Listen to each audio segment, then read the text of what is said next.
সমাগত পরম সত্য পরম পূজ্যপাদ শ্রী শ্রী গৌরবাদ বৈষ্ণববৃন্দ শ্রী রাধা গোবিন্দের শ্রীপাদ পদ্মাশ্রয় গৌর গোবিন্দের লীলারস কথা সভা অমৃত আস্বাদন পিপাসু রসিক ভাবক ভক্তবৃন্দ এবং আমার স্মরণীয় ভক্তিমতী মাতৃমণ্ডলী সকলের চরণ কমলে এই অধীনের সশব্দ দণ্ডবোধ প্রণতি আপনারা সবাই পাপ সাক্ষাৎ করুন।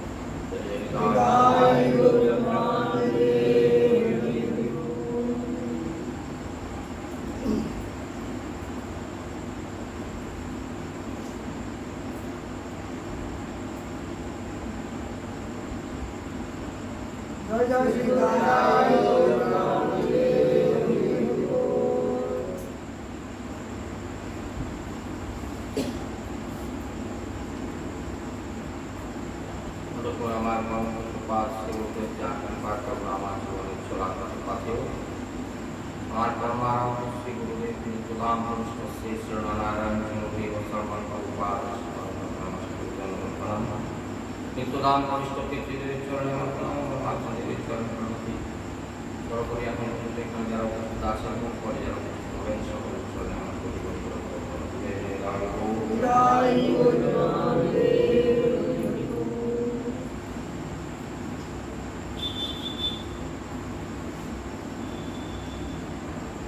আজকে সবাই অবগত আছেন যে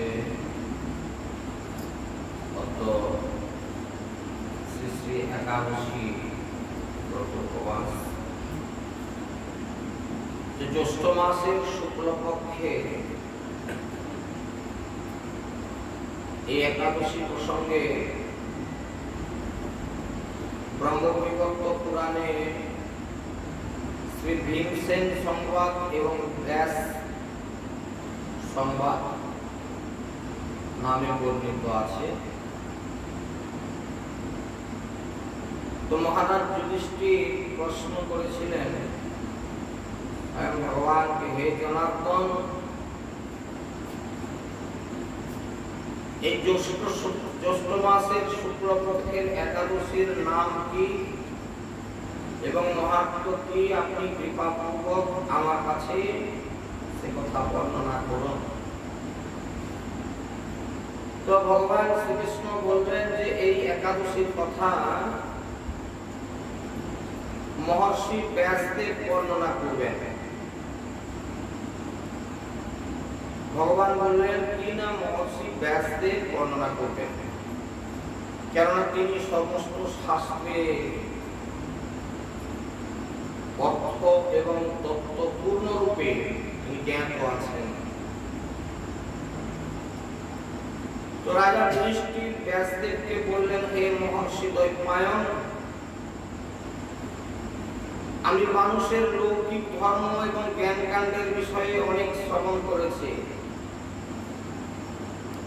এখন আপনি যথাযথভাবে ভক্তি বিষয়ী কিছু ধর্ম কথা এখন আমার কাছে বর্ণনা করুন। মহর্ষি ব্যাসদেব বললেন যে মহারাজ যুধিষ্ঠির, তুমি যেসব ধর্ম কথা শুনেছ এই কলিযুগের মানুষের পক্ষে সেই সমস্ত পালন করা অত্যন্ত কঠিন। তা যা সুখে সামান্য খরচে অল্প কষ্টে সম্পাদন করা যায়, অথচ অত্যন্ত গুরুত্বপূর্ণ ফল প্রদান করতে পারে, মহাফল প্রদান করে এবং সমস্ত গ্রন্থের বা শাস্ত্রের সার স্বরূপ।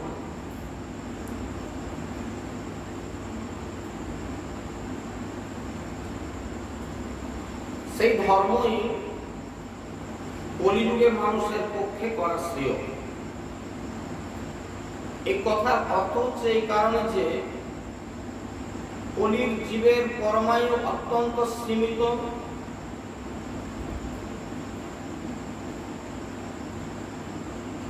এরা অল্প মতি সম্পন্ন, চঞ্চল মতি সম্পন্ন, যে কারণবশত অল্প আয়াসে, সামান্য খরচে এবং সুখে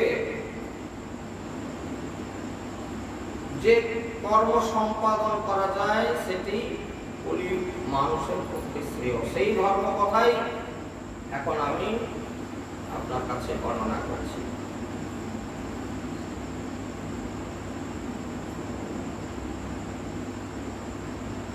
তো প্রাথমিকভাবে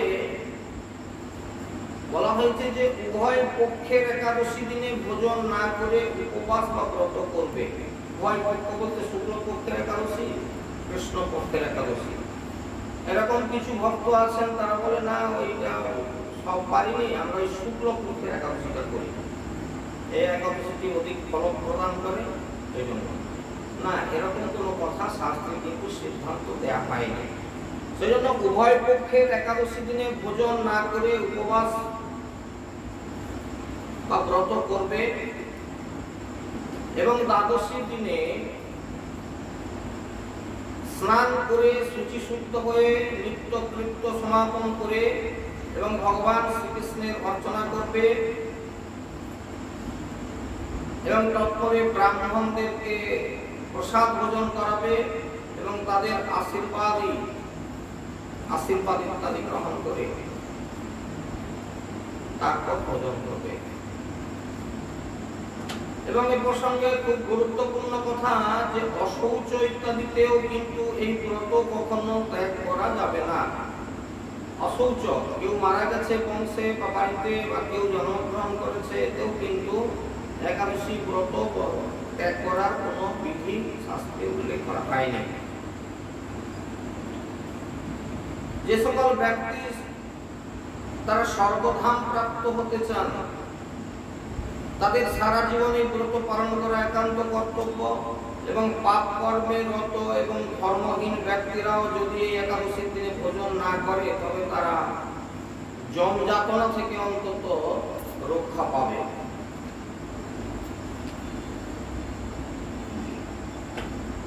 তো ব্যাসদেবের এই সমস্ত কথা শুনে, ব্যাসদেবের এই কথাগুলি শুনে গদাধর ভীমসেন অশ্বত্থপত্রের মতো কম্পিত হতে লাগলেন এবং কাঁপতে কাঁপতে বললেন যে হে মহাবুদ্ধি পিতামহ, মা কুন্তী দেবী, দ্রৌপদী,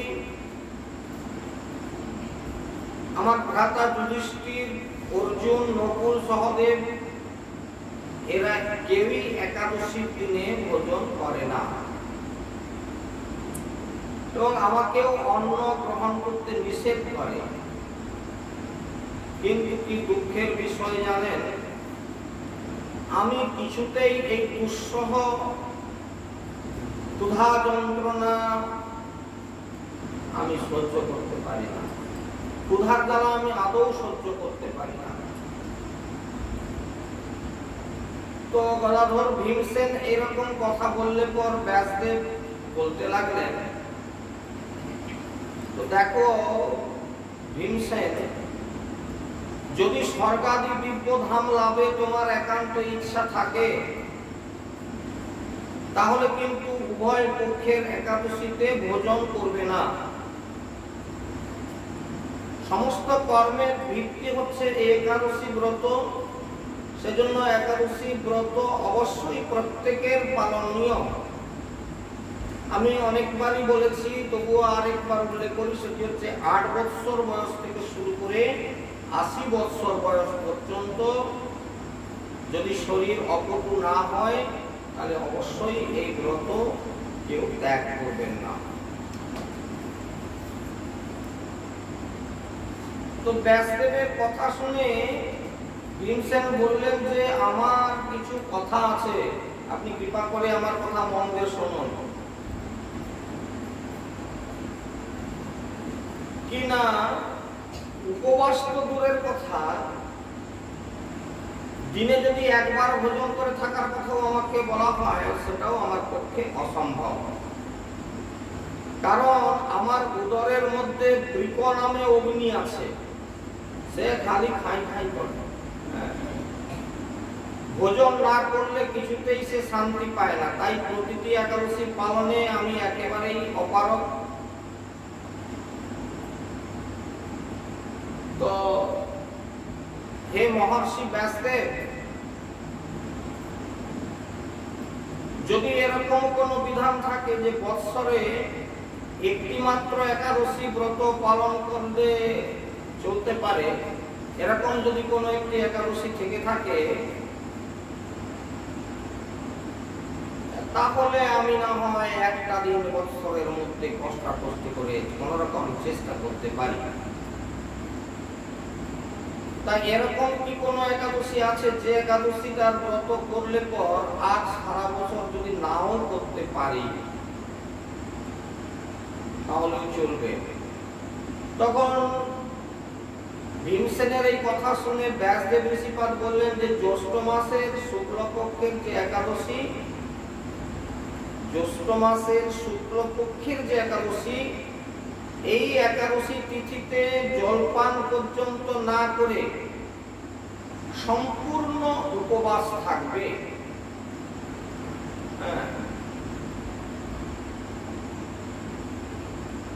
তাহলে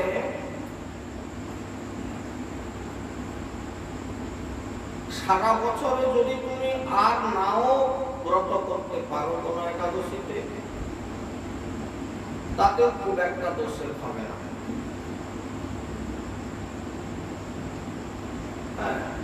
তবে ওই দিন অন্নাদি গ্রহণ করলে ব্রত কিন্তু ভঙ্গ হয়ে যাবে।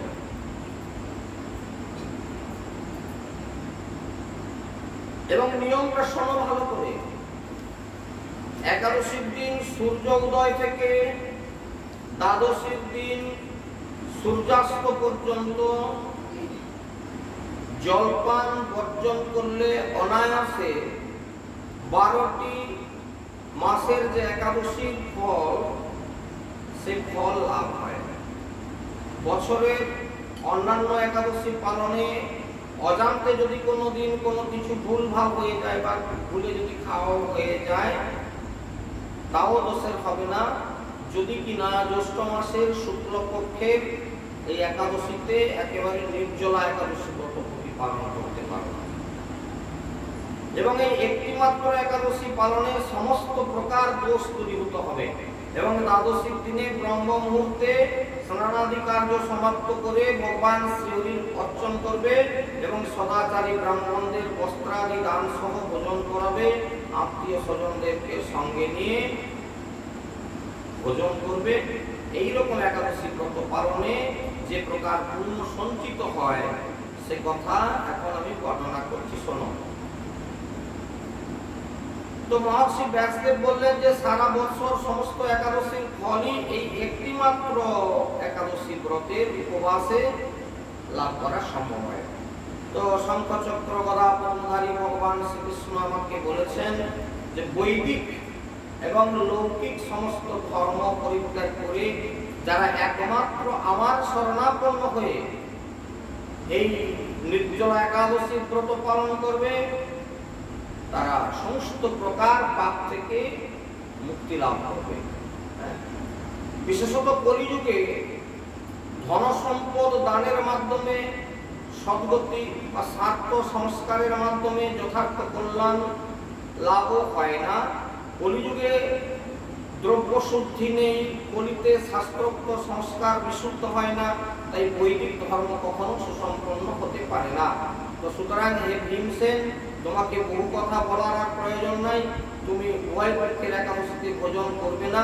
যদি তাতে অসমর্থ হও তাহলে জ্যৈষ্ঠ মাসের শুক্লপক্ষের একাদশীতে অবশ্যই কিন্তু নির্জলা ব্রত উপবাস করবে। এই একাদশী ব্রত ধনধান্য এবং পুণ্য ফল প্রদানকারী এবং যমদূতগণ এই ব্রত পালনকারীকে মৃত্যুর পরেও তাদেরকে স্পর্শ করতে পারে না। পক্ষান্তরে বিষ্ণুদূতগণ তাকে বিষ্ণুলোকে নিয়ে যায়। শ্রী ভীমসেন ওই দিন থেকে নির্জলা একাদশী ব্রত পালন করতে লাগলেন। তো এই জন্য এই একাদশীটিকে বিভিন্ন নামে আমরা দেখতে পাই বিভিন্ন গ্রন্থের মধ্যে একে পাণ্ডবা একাদশী বলা হয়, একে নির্জলা একাদশী বলা হয়, একে ভীমসেনী একাদশী বলা হয়। তো পাণ্ডবেরা দেখলেন, মানে পাণ্ডব জননী কুন্তী দেবী এবং স্ত্রী দ্রৌপদী সবাই দেখলেন যে ভীম নাকি একাদশী করবে, হ্যাঁ, যে কিনা সারাদিনে মানে শুধু খাই, মানে একবার খেলেও চলবে না, তাকে অনেক অনেক খেতে দিতে হবে এবং ঘন ঘন খেতে দিতে হবে। তো সে লোক নাকি নির্জলা একাদশী ব্রত পালন করবে। তো কুন্তী দেবী বলে, ঠিক আছে, যদি ছেলেটা একাদশী করে তাহলে খুব ভালো, তো আমরা ওকে সাপোর্ট দেওয়ার জন্য সবাই মিলে বাড়িতে আজকে নির্জলা একাদশী হবে, হ্যাঁ, তো যাতে করে ও সাপোর্ট পায়, সবাই মিলে যদি আমরা করি তাহলে ভীম যখন এরকম একটা উদ্যোগ নিয়েছে, তো আমরা সবাই মিলে সেই একাদশী করি। এই বলে সবাই মিলে সেই ব্রত প্রতিপালন করতে লাগলেন। তো আজকের এই একাদশী নামকরণ এবং মহাত্মা সম্পর্কে খুব সংক্ষিপ্ত ভাবে এখন বর্ণনা হলো।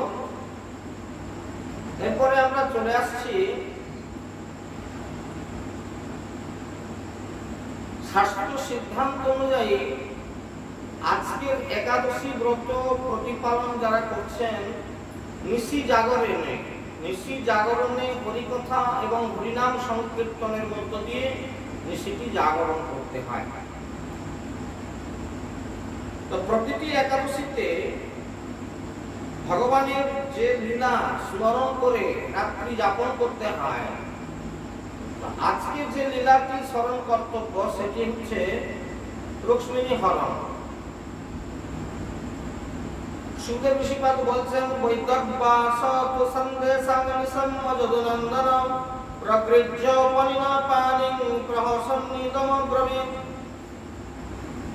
সুখদেব ঋষিপাদ বলছেন যে মহারাজ পরীক্ষিত বিদর্ভ রাজকুমারী রুক্মিণীর এই বার্তা শ্রবণ করে ভগবান শ্রীকৃষ্ণ নিজের হাতে ব্রাহ্মণ দেবতার হাতে হাত রেখে হাস্যবদনে যা বললেন তা এইরকম।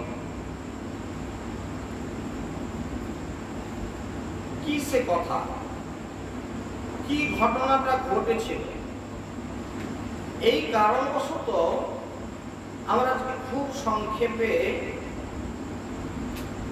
সেই প্রসঙ্গ শ্রবণ করব।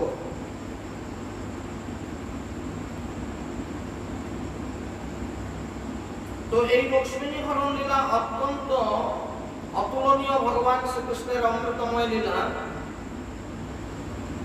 যা কিনা নিজে তো পবিত্র, স্বয়ং তো পবিত্র বটেই, পরন্তু সমস্ত প্রকার মল বিধৌত করে এবং জগৎকে পবিত্রতা প্রদান করে। তাতে এমন লোকাত্তর মাধুর্য বর্তমান যে দিবানিশি সেবন করলেও তাতে নিত্য নতুন রসের আস্বাদন হতে থাকবে। সুতরাং তা শ্রবণ করে পরিতৃপ্তি হয় না এমন রসিক এবং মর্মজ্ঞ সর্বতভাবে বিরল। সুখদেব ঋষিপাদ বলছেন যে মহারাজ পরীক্ষিত, মহারাজ ভীষ্মক ছিলেন বিদর্ভ দেশের অধিপতি। তো তার 5টি পুত্র ছিল এবং একটি সুন্দরী কন্যা ছিল। তার জ্যেষ্ঠ পুত্রের নাম হচ্ছে রুক্সী, আর অন্যান্য 4 তন্দের নাম হচ্ছে যথাক্রমে রুক্ষরথ, রুক্ষবাহু, রুক্ষকেশ আর রুক্ষমালী। আর সর্বকনিষ্ঠা হচ্ছে এই বোনটি, সর্বকনিষ্ঠা সহোদরা যে ভগিনী সাধ্বী রুক্মিণী দেবী। খুব সংক্ষিপ্তভাবে যেটুকু নাম বললে নয়, যে রাজপ্রাসাদে সমাগত অতিথিবৃন্দের মুখে ভগবান শ্রীকৃষ্ণের সৌন্দর্যের কথা, তার পরাক্রমের কথা, তার গুণের কথা এবং তার বৈভবের কথা শ্রবণ করে তিনি ভগবান শ্রীকৃষ্ণকেই প্রতিরূপে লাভ করবার জন্য সেই কুমারী অবস্থায় অনেক ছোটবেলায় তখন থেকে তিনি সংকল্প গ্রহণ করেছিলেন। ঠিক তেমনি ভাবে ভগবান শ্রীকৃষ্ণ রুক্মিণীকে সুলক্ষণা এবং পরম বুদ্ধিমতী, উদার এবং সুন্দরশীল স্বভাব সম্পন্না এবং অদ্বিতীয় গুণময়ী রূপে জানতেন। সেই কারণবশত রুক্মিণী দেবীকে তিনিও তার অনুকূল বলে পেয়েছিলেন এবং তাকে বিবাহ করতে তিনিও সংকল্প করেছিলেন। কিন্তু রুক্মিণীর যে আত্মীয় স্বজন বৃন্দ এবং বিশেষ করে জ্যেষ্ঠ ভ্রাতা রুক্মী, তারা চাইতেন যেন তার বিবাহ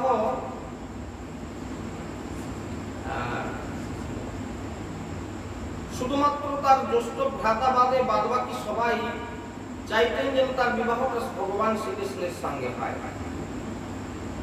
কিন্তু একমাত্র রুক্মী তার জ্যেষ্ঠ ভ্রাতা সে একেবারেই কৃষ্ণ বিদ্বেষী। কৃষ্ণকে সে চোখে দেখতে পারত না, ভালোবাসতে পারত না। সুতরাং কৃষ্ণের সঙ্গে ভগিনীর এই বিবাহে তিনি বাদশা হন এবং শিশুপালকে ভগিনীর উপযুক্ত পতিরূপে তিনি বিবেচনা করলেন। এখন যখন পরমা সুন্দরী রুক্মিণী দেবী জানতে পারলেন যে তার জ্যেষ্ঠ ভ্রাতা বা অগ্রজ রুক্মী শিশুপালের সঙ্গে তার বিবাহের ব্যবস্থা করেছে, তখন তিনি অত্যন্ত বিষণ্ণ বদন হয়ে পড়লেন এবং তিনি ভাবনা চিন্তা করে কি করা যায়, আমি একমাত্র তাকে ছাড়া আর কাউকেই পতিত্বে বরণ করতে পারবো না। কিন্তু বিবাহের দিনক্ষণ নির্বাচন হয়ে গেল, এখন আমি কি করি? সেই জন্য তিনি একজন বিশ্বাসী ব্রাহ্মণকে খুব তাড়াতাড়ি করে ভগবান শ্রীকৃষ্ণের নিকট প্রেরণ করলেন।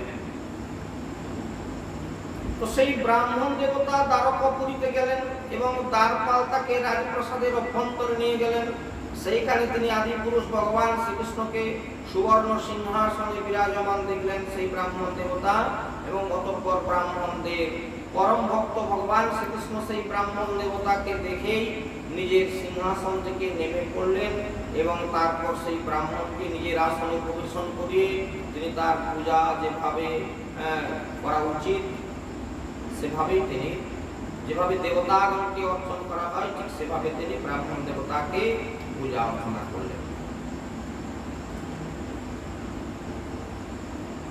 অতঃপর সমাদর আপ্যায়ন কুশল বার্তা বিনিময়ের পর ব্রাহ্মণ দেবতা যখন আহার বিশ্রাম করে নিলেন, তখন সাধু সন্তদের পরম আশ্রয় ভগবান তার কাছে গেলেন এবং তার নিজের কোমল হস্তের দ্বারা তার হস্ত পদ মর্দন করতে করতে অত্যন্ত শান্ত ভাবে তাকে জিজ্ঞাসা করলেন যে, হে ব্রাহ্মণ শিরোমণি, আপনি তো নিত্য সন্তুষ্ট চিত্ত, তা আপনার পূর্বপুরুষ দ্বারা অনুষ্ঠিত ধর্মের প্রতিপালনে আপনার কোনো অসুবিধা হয়নি তো? ব্রাহ্মণ যদি যৎইচ্ছাক্রমে লাভ করা বস্তুতে সন্তুষ্ট থেকে নিজ বর্ণ আশ্রমোচিত ধর্ম প্রতিপালন করে এবং তার থেকে বিচ্যুত না হয়, এইভাবে সে যদি জীবনযাপন করে, তাহলে সেই ধর্মই ব্রাহ্মণের সমস্ত কামনা পূরণ করে থাকে। যদি ইন্দ্রপদ লাভ করে কারো মধ্যে সন্তোষ না থাকে, ইন্দ্রপদ লাভ করলো কিন্তু মনে প্রফুল্লতা হলো না, তখন তাকে সুখের জন্য এক লোক থেকে অন্য লোকে গমনাগমন করতে হয়, সে কোথাও শান্তি লাভ করতে পারে না। কিন্তু যার অল্প পরিমাণেও সংগ্রহ পরিগ্রহ নেই, বর্তমান অবস্থায় যে সন্তুষ্ট, সে সমস্ত সন্তাপ বিরহিত হয়ে সুখে নিদ্রা যায়। তাকে ব্রাহ্মণ দেবতা, রাজার কাছ থেকে আপনারা সমস্ত প্রকার সহযোগিতা পাচ্ছেন তো? যাদের রাজ্যে প্রজারা সুখপূর্বক প্রতিপালিত হয় এবং আনন্দে বসবাস করে, সেই রাজারা আমার অত্যন্ত প্রিয়। ভগবান শ্রীকৃষ্ণ বললেন, হে ব্রাহ্মণ দেবতা, আপনি কোথা থেকে এসেছেন, কি কারণেই বা এসেছেন, কি অভিলাষে এই দুর্গম পথ অতিক্রম করে এখানে এলেন? কথাটা যদি খুব গোপনীয় না হয়, তাহলে আপনি পরিষ্কার করে আমার নিকট তা বর্ণনা করুন, এবং আমি কি সেই বিষয়ে আপনাকে কোন রকম সেবা বা সহযোগিতা করতে পারি? সুখদেব ঋষিপাল বলছেন, মহারাজ পরীক্ষিত, লীলার নবরূপধারী ভগবান শ্রীকৃষ্ণ যখন ব্রাহ্মণ দেবতাকে এরকম প্রশ্ন করলেন, তখন তিনি সমস্ত বিবরণ স্বয়ং ভগবানকে বললেন, এবং তারপর তিনি শ্রী ভগবানকে রুক্মিণীর সন্দেশের বার্তার কথাও বললেন।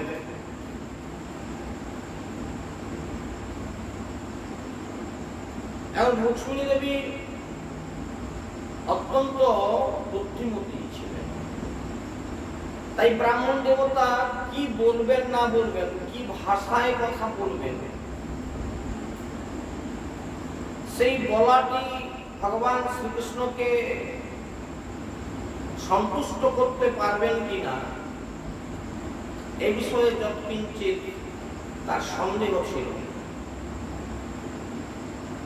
সেই জন্য রুক্মিণী যে কথাগুলি লিখে পাঠিয়েছেন, শ্রুতা গুণানে ভুবন সুন্দর সেন্নতাতে নির্বিশ্বকর্ণ বিবরৈর করতু ভঙ্গতাপং রূপং দৃশং দৃশিত মদাখিলার্থলাভং তচ্যচ্যুত বিশতি চিত্তপত্রপঙ্ক্তি। লক্ষ্মী দেবী বলছেন, হে ভুবন সুন্দর, আপনার গুণাবলী যা শ্রবণকারীর কর্মপথের মাধ্যমে হৃদয়ে প্রবেশ করে, সর্বাঙ্গের তাপ এবং জন্ম জন্মান্তরের জ্বালা শান্ত করে, এবং আপনার রূপ সৌন্দর্য, রূপমাধুর্য যা চক্ষুষ্মান জীবদের ধর্ম অর্থ কাম মোক্ষ এই চতুর্বিধ ফল এবং স্বার্থ পরমার্থ সবকিছুই প্রদান করে।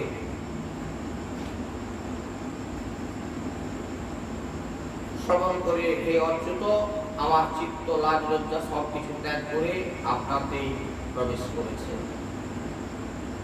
খুব সুন্দর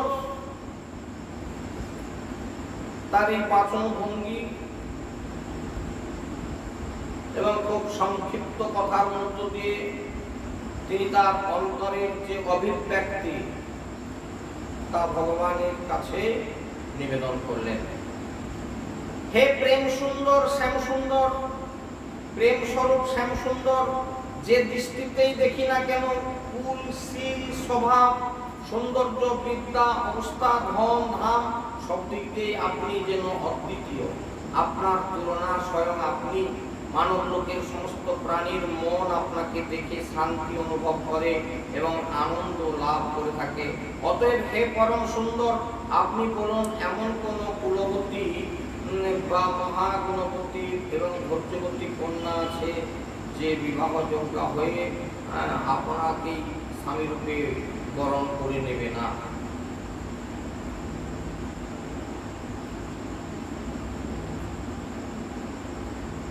সুতরাং ভগবানের যে রূপ গুণ এবং তার যে পরাক্রম, এবং সেই পরাক্রমে লক্ষ্মী দেবী অত্যন্ত সন্তুষ্ট, সে প্রসঙ্গে আরো বর্ণনা করছেন যে অতএব হে প্রিয়তম, আমি আপনাকে প্রতিরূপে বরণ করেছি। এই কথার অর্থ হচ্ছে বরণ করেছি মানে কি, হৃদয়ের চিন্তাকে স্থিরীকৃত করা। বিবাহ এখনো হয়নি, দুজনের এখনো দেখা হয়নি, মিলন এখনো হয়নি, কিন্তু অন্তরে অন্তরে তাকে বরণ করে নেওয়া। আমি আপনার কাছে আত্মসমর্পণ করেছি, আপনি তো অন্তর্যামী, আমার হৃদয়ের কথা আপনার অজানা নয়। সুতরাং আপনি এখানে আগমন করে আমাকে আপনার পত্নী রূপে গ্রহণ করুন। হে কমল নয়ন, হে প্রাণবল্লভ, আমি আপনার মতো এমন বীরের কাছে সমর্পিত হয়ে গেছি। আমি আপনারই, কথার কি মাধুর্য লক্ষ্য করুন, আমি আপনারই। সুতরাং এখন সিংহের ভাগ যেন শৃগাল যেন স্পর্শ না করতে পারে, শিশুপাল যেন কিছুতেই আমাকে স্পর্শ না করতে পারে। এবং আমি পূর্বজন্মে যদি কিছু পুণ্য কর্ম করে থাকি, পুত্র বা জলাশয় প্রতিষ্ঠা করা, ইষ্ট বা যজ্ঞাদি করা, দান, নিয়ম, ব্রত এবং দেবতা, ব্রাহ্মণ এবং গুরু আদির পূজা দ্বারা ভগবান পরমেশ্বরের আরাধনা যদি আমি করে থাকি এবং তিনি যদি আমার উপর প্রসন্ন হয়ে থাকেন, তাহলে ভগবান শ্রীকৃষ্ণ এসে যেন আমার পানি গ্রহণ করেন, শিশুপাল অথবা অন্য কোনো পুরুষ যেন আমাকে স্পর্শ না করতে পারে। খুব সংক্ষিপ্ত কথা একটা উল্লেখ করি, যে কেউ পৃথিবীতে কারোরই পতি বা পত্নী হতে পারে না, এটা পূর্ব জন্ম থেকে ঠিক করা থাকে। 7 জন্ম ধরে এরকম একটা সম্পর্ক তৈরি করা হয়। এই জন্য বলে এটা ভালো নয়, সেটা ভালো, সেটা ভালো নয়, এটা ভালো। এই কথা ঠিক না। ও তো সম্বন্ধ করা আছে, কবে, কখন, কোথায়, কার সঙ্গে মিলিত হতে হবে, ঠিক করা আছে। তো হে প্রভু, আপনি তো অজিত। যেদিন আমার বিবাহ স্থির হয়েছে তার পূর্বের দিন আপনি আমাদের রাজধানীতে গোপনে আসুন। প্রাণপতিকে এত সুন্দর একটা পন্থা দিয়ে দিচ্ছেন যাতে করে তার সেই লক্ষ্যমাত্রা কোনোভাবে ভ্রষ্ট না হয়। সুতরাং আপনি তার পূর্ব দিবসে আমাদের রাজধানীতে গোপনে আসুন এবং তারপর বড় বড় সেনাপতিদের সঙ্গে শিশুপাল এবং জরাসন্ধের সেনাকে মথিত করে তছনছ করে দিন এবং বল প্রয়োগ করে রাক্ষস বিধিতে বীরত্বের মূল্য দিয়ে আপনি আমার পানি গ্রহণ করুন। তুমি অন্তঃপুরে রমণী পরিবৃত থাকবে, তোমার আত্মীয় স্বজনদের বোধ না করে আমি তোমাকে কেমন করে বিবাহ করব? এই আশঙ্কা থাকলে আমি এক উপায় বলছি। রুক্মিণীর চিন্তা যে কত গাঢ়, ভগবানকে কিরকম জানাচ্ছেন যে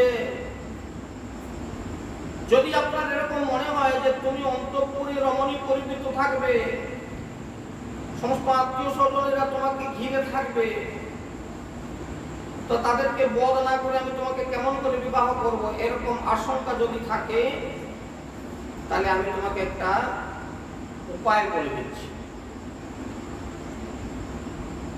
সেই উপায় কি না, বিবাহের পূর্বের দিন আমাদের একটা কুলপ্রথা আছে।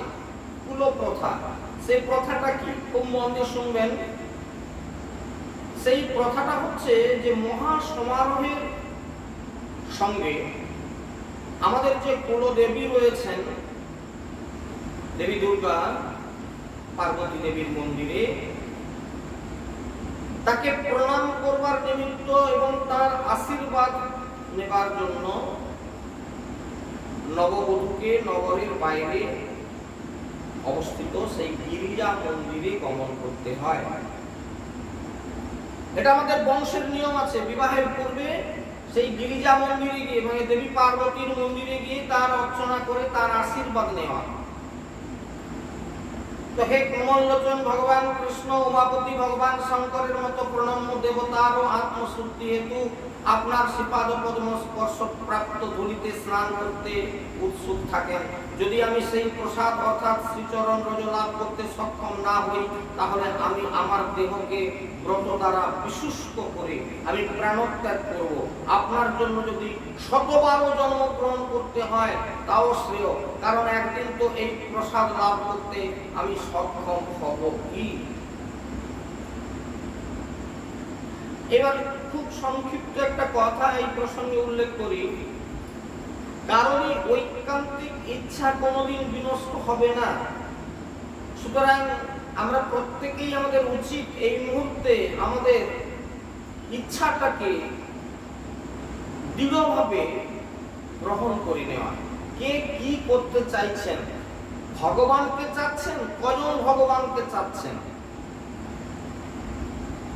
ভগবানকে যারা ঐকান্তিক ভাবে চাইবেন কিন্তু ভগবানকে পাবেন কি, যারা ঐশ্বর্য চাইতেছেন তারা ঐশ্বর্য পাবেন, যারা বিদ্যান হতে চাচ্ছেন, পাণ্ডিত্য দেখাতে চাচ্ছেন, তারা হবেন।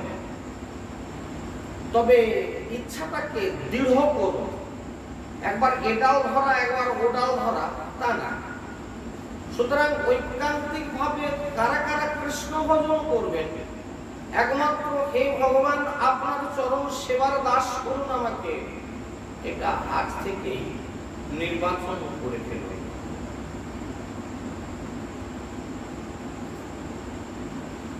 ব্রাহ্মণ দেবতা ভগবান শ্রীকৃষ্ণকে এই কথাগুলি নিবেদন করলেন এবং তার লেখা সেই পত্রটি প্রেরণ করলেন। ইত্যতে গুজ্জ সন্দেশা যদুদেব ময়া ভবতর্হিত বিমেশ্ব কর্তুম যচ্ছত্র প্রিয়তাং তদনন্তরম। ব্রাহ্মণ দেবতা বললেন, হে যদুবংশ শিরোমণি, শ্রী রুক্মিণীর সুগোপন বার্তা বহন করেই আমি আপনার কাছে এসেছি। কি করবেন সেটা আপনার ব্যাপার, করণীয় আপনি স্থির করে যেরকম মনে করেন তা অনতি বিলম্বে আপনি করুন। সুখদেব ঋষিপাদ বলছেন, মহারাজ পরীক্ষিত বিদর্ভ রাজকুমারীর এই বার্তা শ্রবণ করে ভগবান শ্রীকৃষ্ণ নিজের হাতে ব্রাহ্মণ দেবতার হাত রেখে হাস্য বদনে কিছু কথা বলতে লাগলেন। কি সেই কথা? শ্রী ভগবান ভগবান বললেন, তথাহমপি চচিত্ত নিদ্রায়ন্ন চন লভে নিশি বেদাহং রুক্মিণা দেশান মনোমুদ্যা পরিবারিত। হে ব্রাহ্মণ দেবতা, বিদর্ভ রাজকুমারী যেমন আমাকে পেতে ইচ্ছুক, একান্ত ভাবে আমিও অনুরূপ ইচ্ছা করি তার উদ্দেশ্যে তদ্গত চিত্ত থাকার জন্য। রাত্রিতে আমার সুখ নিদ্রা হয় না, আমার নিদ্রা বিঘ্নিত হচ্ছে। আমি জানি যে রুক্সী আমার সঙ্গে রুক্মিণীর বিবাহে বাধা দান করেছে, কিন্তু হে ব্রাহ্মণ দেবতা দেখবেন, যেমন অরণিকাষ্ঠ মন্থনে অগ্নি উৎপন্ন হয়ে থাকে, সেভাবেই আমি যুদ্ধে সেই নাম সর্বস্ব ক্ষত্রিয় কলঙ্কদের মন্থন করে তছনছ করে দেব এবং মত পরায়ণা সেই পরমা সুন্দরী রুক্মিণী দেবীকে আমি উদ্ধার করে আনব। সুখদেব ঋষিপাদ বললেন যে মহারাজ পরীক্ষিত, ভগবান মধুসূদন যখন জানলেন যে আগামী পরশুদিন রাত্রিতে, মানে যেদিন কথা হচ্ছে তার একদিন পরে পরশুদিন রাত্রিতে রুক্মিণীর বিবাহ লগ্ন, তখন তিনি দেখলেন তাহলে তো হাতে খুব সময় কম, মাত্র আগামীকালটা সময়, এবং আগামীকালকে আমাকে ওই রাজধানীতে পৌঁছাতেই হবে, এটা রুক্মিণী দেবীর ইচ্ছা। তিনি আর বিলম্ব না করে সারথীকে বললেন, দারুক এক্ষুনি রথ যোজনা করো। তো দারুক ভগবানের এই আদেশ পেয়ে রথে শৈব, সুগ্রীব, মেঘপুষ্প এবং বলাহব নামক অতি দ্রুতগামী চারটি অশ্ব যুদ্ধ করলেন, করে সম্মুখে জড়হস্তে কোন আদেশের অপেক্ষায় রইলেন। এদিকে কুণ্ডিনাধিপতি মহারাজ বিশ্ব নিজের জ্যেষ্ঠ পুত্র রুক্মীর স্নেহের বশীভূত হয়ে, এবং একটা কথাই প্রসঙ্গে না বললে নয়, আমাদের যখন বয়স হয়ে যায়, যখন আমাদের ক্ষমতা একটু কমে যায়, এতদিন পর্যন্ত আমার নিজের ইচ্ছা আমি প্রতিপালন করেছি, নিজের ইচ্ছাকেই আমি বড় জায়গায় রেখেছি, কিন্তু যখন বয়স হয়ে যায়, শক্তি কমে যায়, সামর্থ্য কমে যায়, তখন ছেলেদের কথা মেনে নিতে হয়। ছেলেরা যা বলছে, যে কারণবশত পিতার ইচ্ছা থাকা সত্ত্বেও তিনি কিন্তু জ্যেষ্ঠ পুত্র রশ্মির কথাটিকে গুরুত্ব দিলেন এবং নিজ কন্যা শিশুপালকে দান করবার জন্য তিনি উদ্যোগী হলেন এবং বিবাহ উৎসবে খুব ব্যস্ত হয়ে পড়লেন। খুব সুন্দরভাবে নগরকে সাজানো হয়েছে, বিয়ে বলে কথা, রাজকন্যার বিবাহ হবে।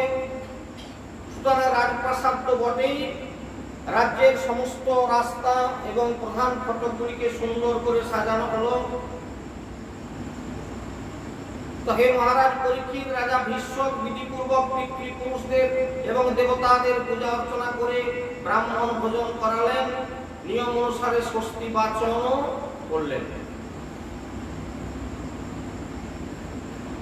এখানে কিছু কথা, যে কথাগুলি আমাদের সামাজিক রীতির মধ্যে পড়ে, সেটি খুবই উল্লেখযোগ্য কথা। বিধিপূর্বক কি কি বিধি আছে বিবাহের পূর্বে? কন্যার বিবাহ দিতে গেলে তার পূর্বে কি কি বিধি আছে? না, পিতৃপুরুষদের এবং দেবতাদের পূজা অর্চনা করা এবং ব্রাহ্মণ ভোজন করানো। পিতৃপুরুষদের আহ্বান, এই যে এখনো আমাদের দেশে যেটা আছে, বিবাহের দিন পূর্ব মুহূর্তে যেটা করা হয়, এটা কিন্তু তার পূর্বের দিন করতে হয়। এখন ব্রাহ্মণদের সময় থাকে না, আমরাও খুব ব্যস্ত, সেই জন্য আগের দিন থেকে কে সব করে। কথাটার অর্থ হচ্ছে কি, নান্দিমুখ শ্রাদ্ধ যেটাকে বলা হয়, অর্থাৎ কি না, পিতৃপুরুষগণের আহ্বান এবং তাদেরকে যথোচিত সম্মান প্রদর্শন করা, যথোচিত সম্মান প্রদর্শন।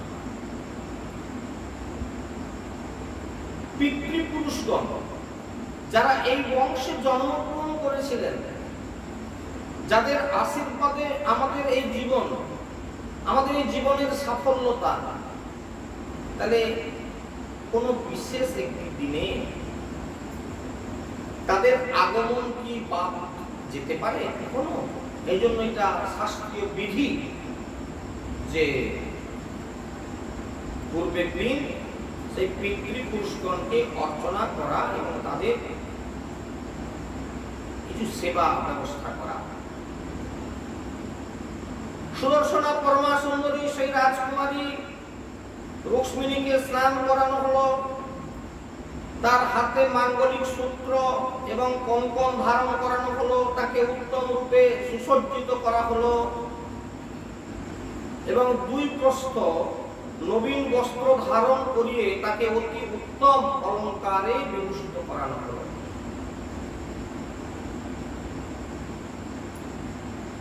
দুই প্রস্থ, বিশেষ করে নারী বা পুরুষ উভয়েরই ক্ষেত্রে এক বস্ত্র গ্রহণ নিষিদ্ধ, এই জন্য দুই প্রস্থ বস্ত্র বলা হয়েছে।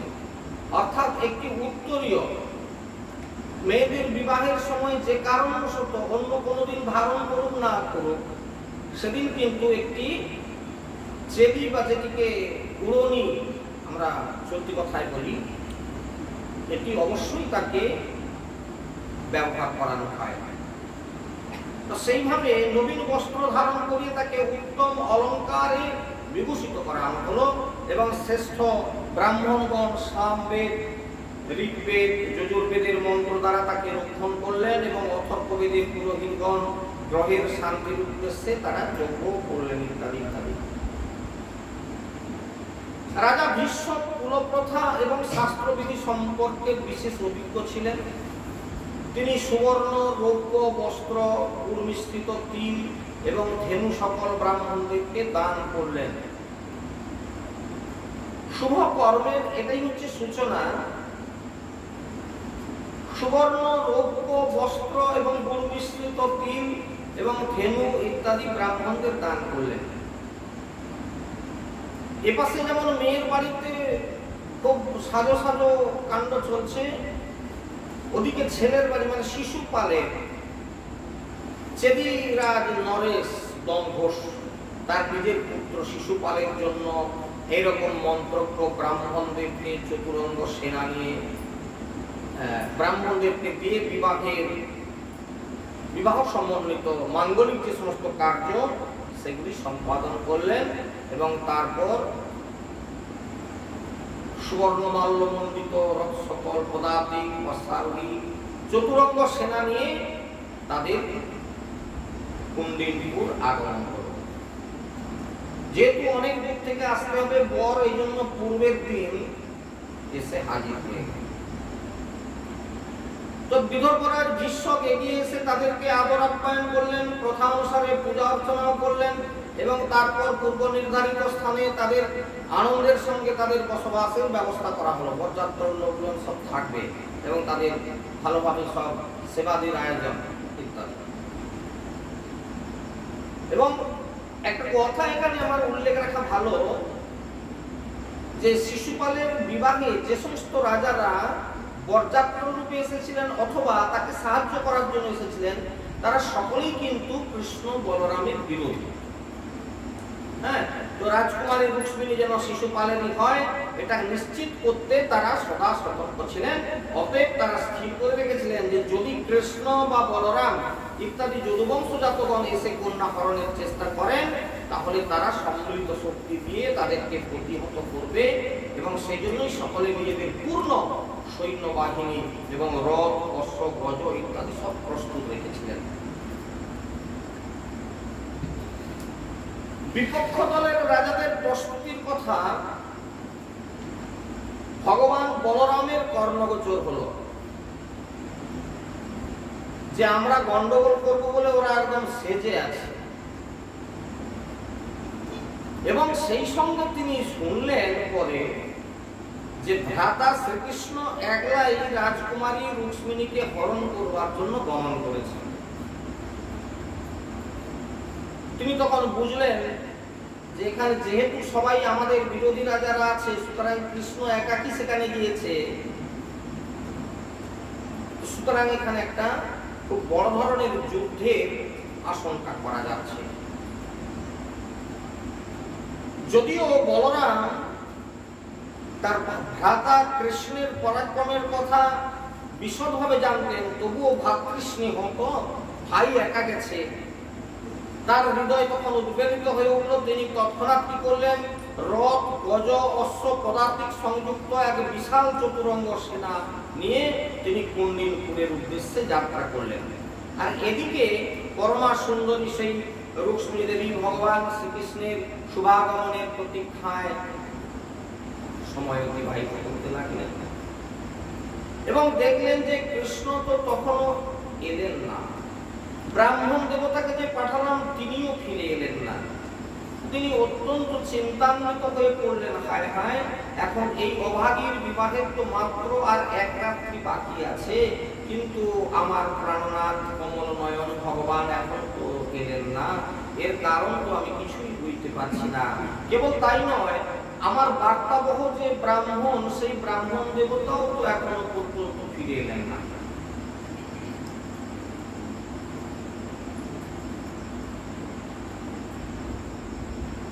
এবার তিনি গভীর চিন্তামগ্ন হয়ে গেলেন।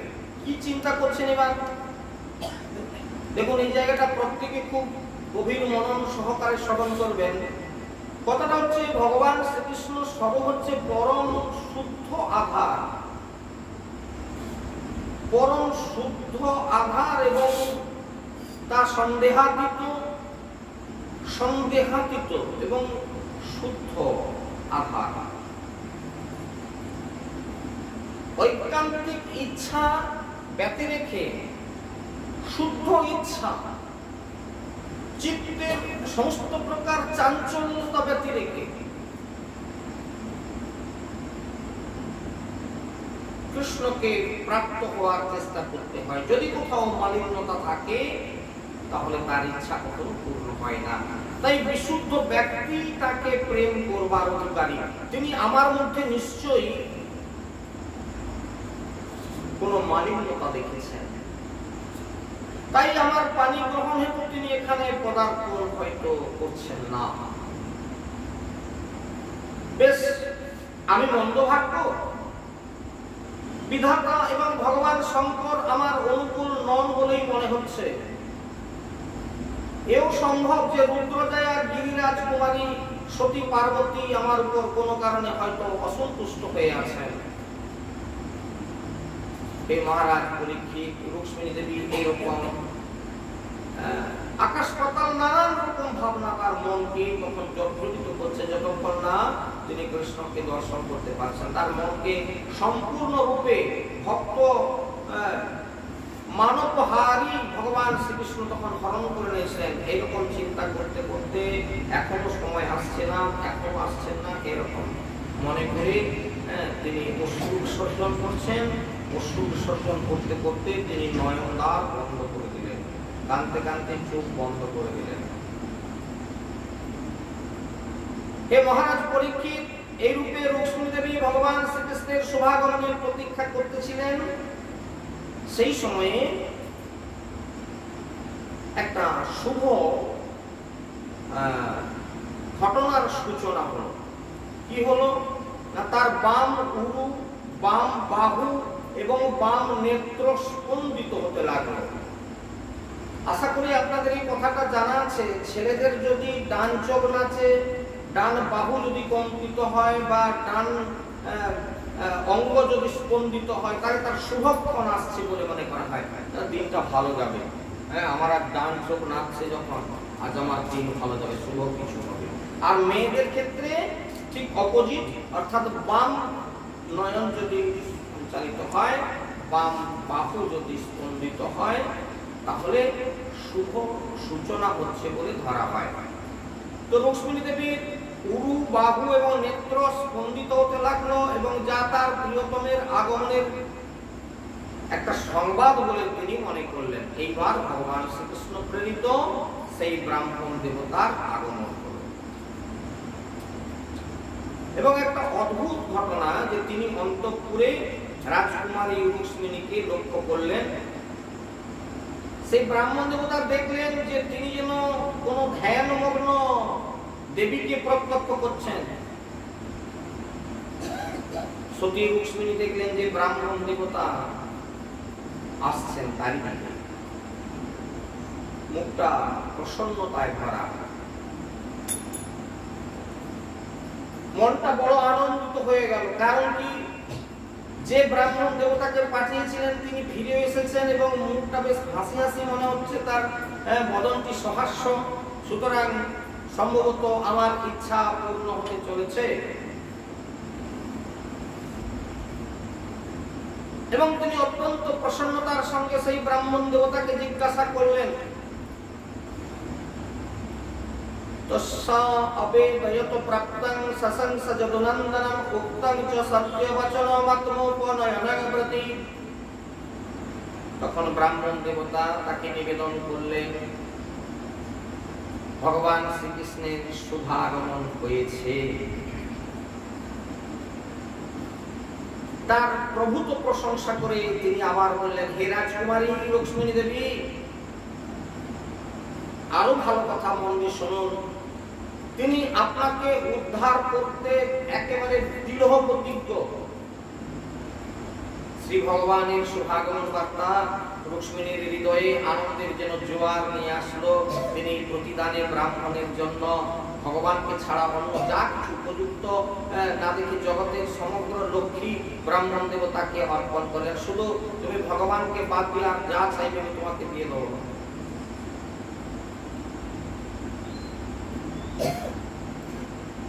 রাজা ভীষ্মক জানতে পারলেন যে ভগবান শ্রীকৃষ্ণ এবং বলরাম উৎসুকবশত তার কন্যার বিবাহ অনুষ্ঠানকে প্রত্যক্ষ করবার জন্য এসেছেন, বিয়ে দেখতে এসেছেন। কারণ তাদের আসার তো কথা নয়, তো তিনি যখন এসেছেন তার মনে হয় বিয়ে দেখতে এসেছেন, তার মেয়ের বিয়ে দেখতে এসেছেন। তিনি তখন তুর্য, ভেরি ইত্যাদি বাদ্য বাজনা সহযোগে পূজা সামগ্রীর সঙ্গে তাদেরকে যথার্থভাবে অভ্যর্থনা করে নিয়ে আসার জন্য প্রাসাদের বাইরে বেরিয়ে গেলেন এবং মধুপর্ক, নির্মল বস্ত্র, উত্তম দান সামগ্রী সহযোগে সসম্মানে কৃষ্ণ বলরামকে অর্চনা করে নিয়ে আসেন। এবং রাজা ভীষ্ম অত্যন্ত বুদ্ধিমান ব্যক্তি ছিলেন। শ্রী ভগবানের উপর তার অপরিসীম ভক্তি ছিল। তিনি ভগবানকে সৈন্যবাহিনী এবং বন্ধু বান্ধবদের সঙ্গে সমস্ত সুখ সামগ্রী সম্পন্ন নিবাস স্থানে রাখলেন এবং অতি উত্তম রূপে অতিথি সৎকারের ব্যবস্থা করলেন। বিদর্ভরাজ ভীষ্ম রাজ্যে নিমন্ত্রিত যত রাজারা এসেছিলেন তাদের পরাক্রম, অবস্থা, বল এবং ধনসম্পদ বিচার করে ঈপ্সিত বস্তু সকল প্রদান করে অতিথি সৎকারে কোনো ত্রুটি রাখলেন না। এবং বিদর্ভ দেশের জনগণ যখন শুনতে পেলেন যে ভগবান শ্রীকৃষ্ণের পদার্পণ হয়েছে, তখন তারা শ্রী ভগবানের নিবাস স্থানে ছুটে গেলেন তাকে দর্শন করবার জন্য এবং অতঃপর নিজ নয়ন অঞ্জলিতে ভরে শ্রী ভগবানের বদনারবিন্দের মধুর মকরন্দ সুধা পান করতে লাগলেন। অর্থাৎ তারা যেন দৃষ্টিপথে ভগবানের সেই সুন্দর রূপকে দর্শন করে হৃদয়ের পটে যেন নিয়ে গিয়ে তাকে সেখানে বসিয়ে দিলেন। তারা নিজেদের মধ্যে বলা বলি করতে শুরু করেছিলেন যে রুক্মিণী,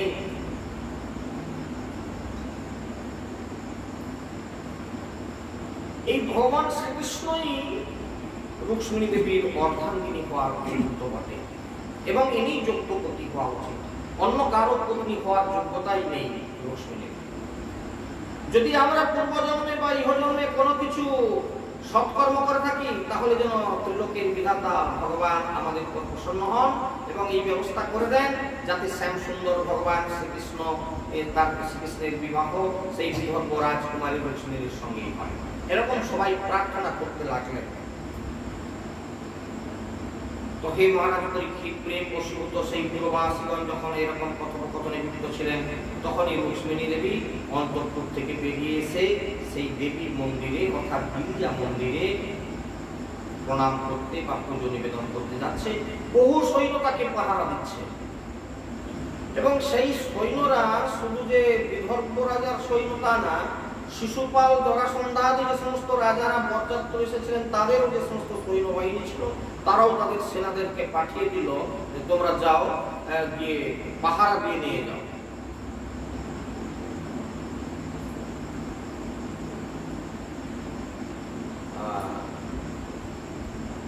এই প্রসঙ্গে একটা তথ্য আপনাদের দিই।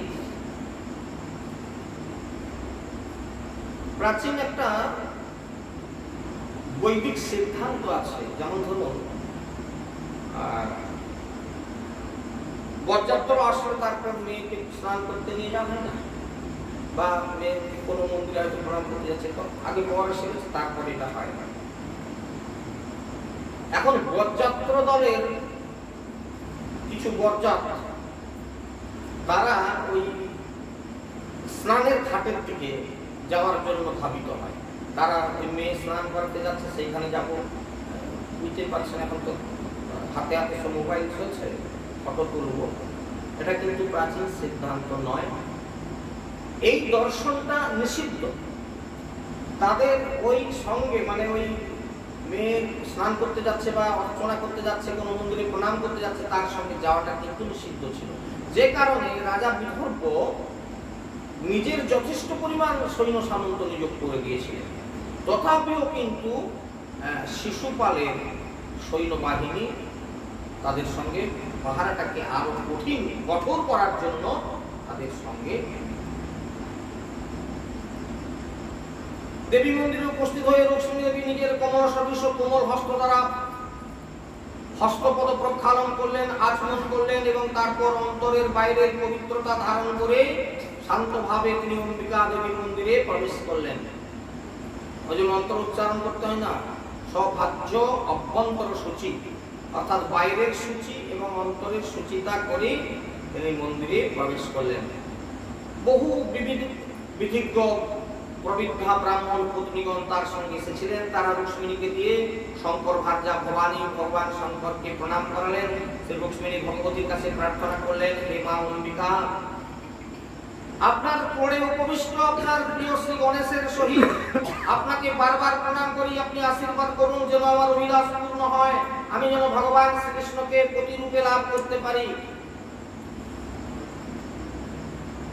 এই প্রকার গভীর অন্তরে আকৃতি দিয়ে নৈবেদ্য, দান সামগ্রী আরতি সহযোগে মা অম্বিকার পূজা করলেন। এবং তখন দ্বিজপত্নীগণ তাকে প্রসাদ দিয়ে আশীর্বাদ করলেন। অতঃপর তিনি উপস্থিত সমস্ত দ্বিজপত্নীগণকে এবং মা অম্বিকাকে প্রণাম করে প্রসাদ এবং নির্মাল্য গ্রহণ করলেন। পূজা অর্চনা বিধি সাঙ্গ হয়ে গেল।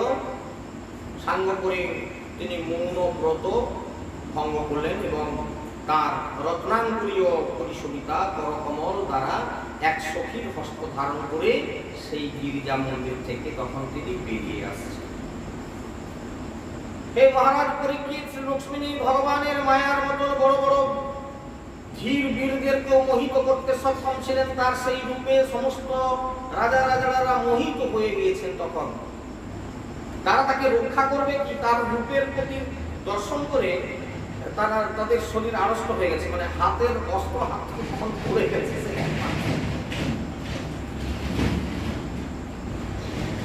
তার বদন মণ্ডলে কর্ণকুণ্ডল যুগলের শোভা ছিল নয়ন অভিরাম। কৈশোর যৌবনের বয়স সন্ধি। সুনিতম্বনীর দেহে রত্ন খচিত চন্দ্রহারের সৌন্দর্য ছিল অপরূপ। বক্ষস্থলে ছিল যৌবনের অঙ্কুরোদ্গম দুদুল্যমান। অলকাদম হেতু তার দৃষ্টি চঞ্চল হয়ে উঠছিল।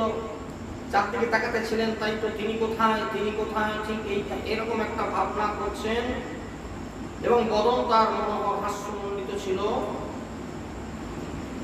তিনি সুকোমল চরণে রাজহংসের মতো পদব্রজেই চলছিলেন। সেই অপরূপ সৌন্দর্যের দৃশ্য দেখে উপস্থিত বড় বড় যশস্বী রাজাগণ সব মোহিত হয়ে গিয়েছিলেন এবং কামদেব ভগবানের কার্যসিদ্ধি হেতু কামবাণে তাদের হৃদয় বিদীর্ণ করে দিয়েছিলেন। রুক্মিণী দেবী এইভাবে শোভাযাত্রার দলে মৃদু মন্দগতিতে চলে শ্রীকৃষ্ণের উপর নিজ রাশি রাশি সৌন্দর্য বিকিরণ করছিলেন। তাকে অবলোকন করে এবং তার মুক্ত মৃদু হাস্য এবং সলজ্জ কটাক্ষপাতকে লক্ষ্য করে সেই বড় বড় রাজা এবং বীরগণ এক হৃষ্ট চিত্ত এবং বিমোহিত হয়ে গেল যে তাদের হাত থেকে অস্ত্র শস্ত্র কখন পড়ে গেছে বসে, তারা তা বুঝতেও পারল না।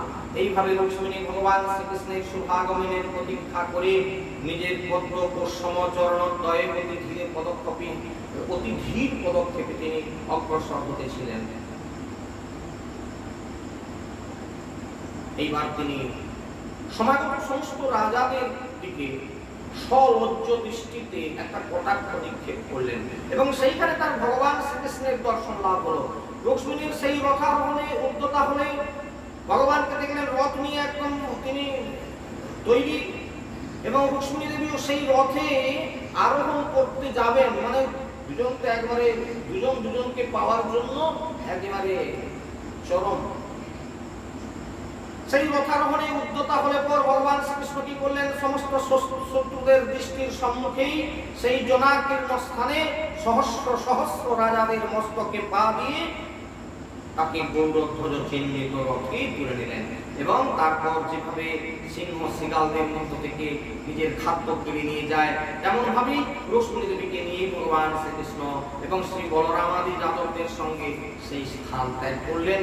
তখন জরাসন্ধ পক্ষের অহংকারী রাজাদের এই অতি ভয়ঙ্কর তিরস্কার এবং যশনাশ সহ্য হলো না। তারা সকলে মিলে ক্রোধে উন্মত্ত হয়ে উঠলেন এবং তারা নিজেদের মধ্যে বলল, ঠিক ঠিক আমাদের, আমরা ধনুক নিয়ে কেবল দাঁড়িয়ে রয়ে গেলাম, আর সে কিনা আমাদের কাছে আমরা সামান্য একটা গোপ, সেই গোপ এসে কিনা সিংহের ভোগ বস্তুকে হরণ করে নিয়ে গেল, আমাদের শৌর্য বীর্য সব অপহরণ করে নিয়ে গেল, আমাদের সমস্ত শক্তিই যেন হারিয়ে গেল, আমরা এটা কি করলাম? তারা নিজেদের মধ্যে ধিক্কার দিতে লাগলেন, হা হুতাশ করতে লাগলেন। এই অবস্থায় তখন তারা কেউ কেউ একটু এগিয়ে যাওয়ার চেষ্টা করছিল। দেখলো যে সে যখন নাগালের বাইরে চলেছে, দরকার নাই গন্ডগোলে যাওয়ার, বরং খাওয়া দাওয়া করে বরং দেশে ফিরে যাই, এইরকম একটা তাদের চিন্তা আসলো। কিন্তু রুক্মী সেটাকে সহ্য করতে পারলো না। সকলের সমস্ত রাজাদের কাছে নিজের পরাক্রম দেখিয়ে সে প্রতিজ্ঞা করলো যে আমি যদি ভগিনী রুক্মিণীকে ফিরিয়ে আনতে না পারি এবং কৃষ্ণকে পরাভূত করতে না পারি, তাহলে আমি আর এই রাজ্যে প্রবেশ করবো না। এই বলে সে অশ্বারোহী সেনা নিয়ে শ্রীকৃষ্ণের প্রতি ধাবিত করেন। আজকে শ্রীমদ্ ভাগবত কথা রুক্মিণী হরণ প্রসঙ্গ এই পর্যন্ত সংক্ষিপ্তভাবে আমরা বিশ্রাম করছি, কেননা এরপরে আরো অনেক কথা আছে মুসলির সঙ্গে যুদ্ধ ইত্যাদি সে প্রসঙ্গে আজকে সময় সংক্ষিপ্ত একটু এখানে আজকে থাকবো। উন্নীত